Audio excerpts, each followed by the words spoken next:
Tokyo has more Michelin stars than any other city on the planet. And today, we are ignoring every single one of them. No sit-down restaurants, no conveyor belt sushi, no fancy tasting menus. For the next 24 hours, every single calorie we eat is coming from a street vendor. And before you say it, yes, I have heard the myth that Tokyo does not have a real street food culture. That eating while walking is considered rude. That it is not that kind of city. That is only half true. Eating while walking is frowned upon here. But if you know exactly where to look, Tokyo has some of the most incredible hidden street food pockets anywhere on Earth. Century-old market stalls. Smoky, neon-drenched back alleys where the locals actually eat. Underground spots that do not show up on any tourist map. We are finding all of it. Let us go. First stop. 8 in the morning. Tsukiji Outer Market. We are taking the Toei Oedo subway line to Tsukiji Station, exit 1, and walking 3 minutes straight into a full sensory assault. The air hits you immediately. Toasted sesame oil, sweet soy glaze, and that sharp, clean smell of fresh ocean.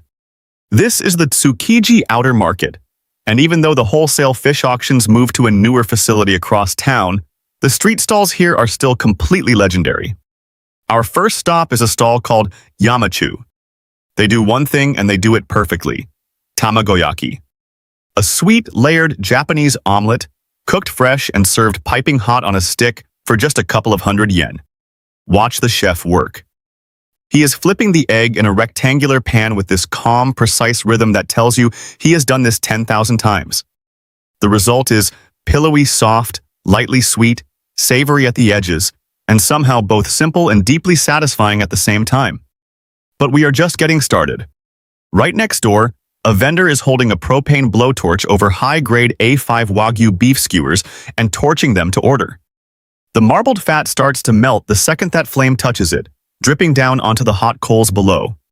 One bite, and the meat does not so much chew as it dissolves, like beef-flavored butter melting on your tongue. Before we leave, we grab one more thing. A giant, freshly shucked, grilled oyster with a splash of ponzu sauce poured over the top.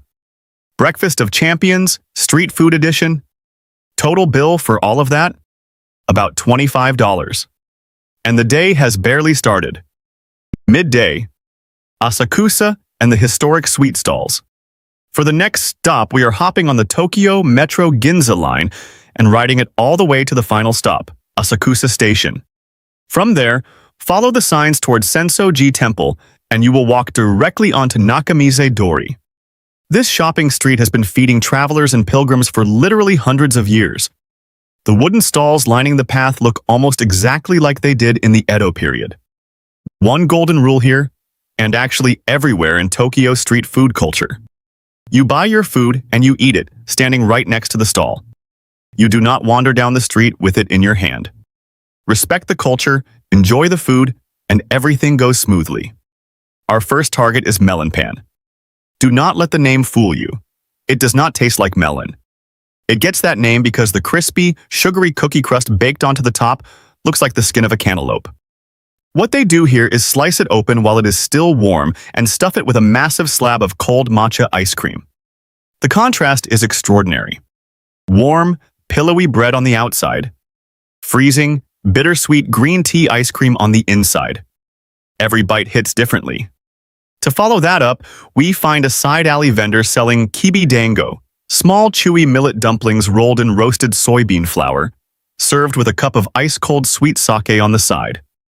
The flavor is nutty, subtly sweet, and deeply traditional. Standing there eating it, surrounded by ancient wooden stalls and the smell of incense drifting over from the temple. It genuinely feels like you have stepped back 500 years. Late afternoon. Harajuku, where street food gets loud. The sun starts to dip and the energy in the city completely shifts. We jump on the JR Yamanote line, the famous loop line that connects most of the major neighborhoods, and get off at Harajuku Station. Step out and turn directly onto Takeshita Street, and immediately your senses are overwhelmed.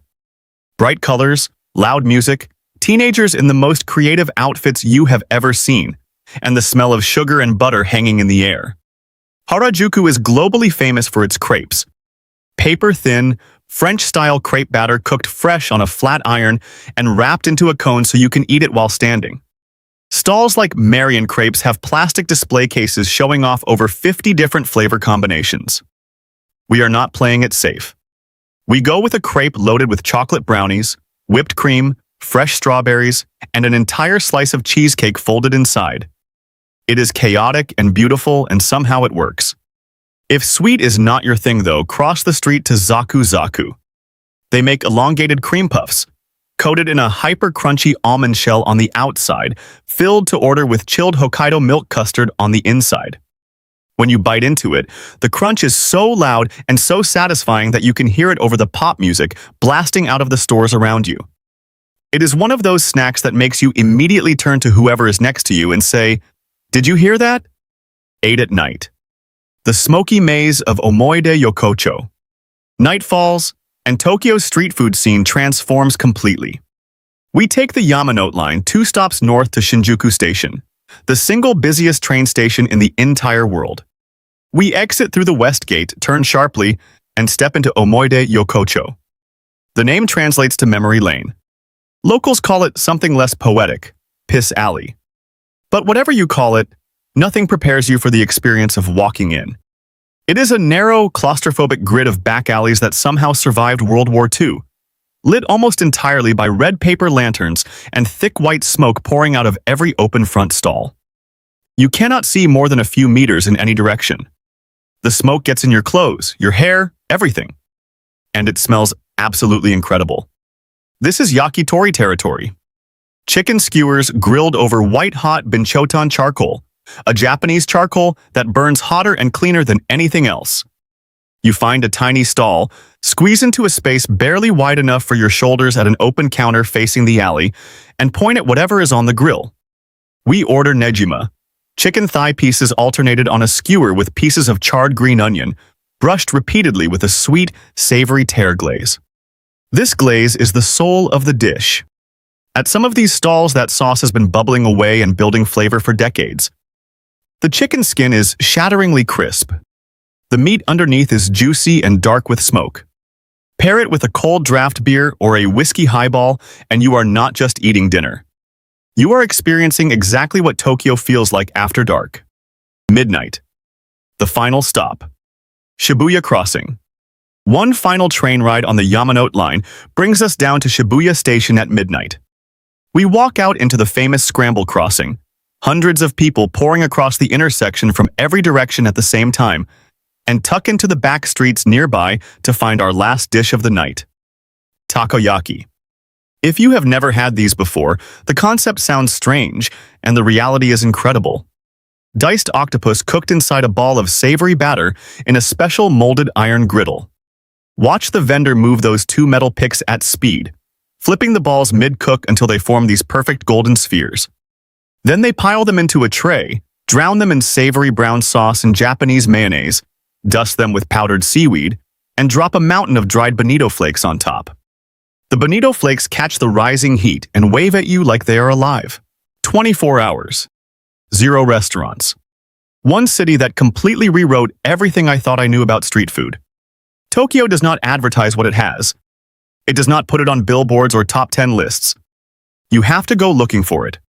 You have to know which exit to take, which alley to turn down, which stall has been doing the same thing for 100 years and still doing it better than anyone else. But when you find it, and you will find it, it is absolutely unbeatable. If you want to see us do this in another city, drop it in the comments. Hit subscribe so you do not miss the next one. And until then, Gochi-sou-sama deshita. That means, in Japanese, it was a feast. And it was.